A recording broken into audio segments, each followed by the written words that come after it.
আসসালামু আলাইকুম। আজকে আমি যখন সকালবেলা ঘুম থেকে উঠি তখন হঠাৎ করে আমার কানে একটা আওয়াজ আসে। সে আওয়াজটা হচ্ছে মাইকের আওয়াজ, মসজিদের মাইকের আওয়াজ। আওয়াজে শুনতে পেলাম যে ইন্না নিল্লাহি ওয়া ইন্না ইলাইহি রাজিউন। তখন আমি বুঝতে পেরেছি কেউ একজন মারা গিয়েছেন। তখন আমি হঠাৎ করে একটু মন খারাপ হয়ে গেল, যা কেউ একজন এই দুনিয়া ছেড়ে চলে গিয়েছেন।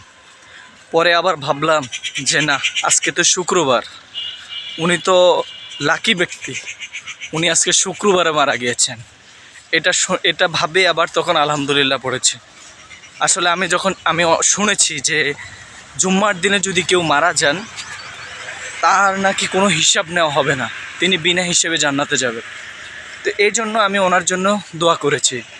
আর আমিও চাই যে আল্লাহ আমার মৃত্যুটা যেন জুম্মার দিনে কিংবা রাতে হয়। সকলে বলি আমিন। ঈদেন সকল মুসলিম নরনারীর যেন জুম্মার দিনে মৃত্যু হয়। অবশ্য আল্লাহ যেই দিন ফিক্সড করে রেখেছেন সেই দিন তো হবেই।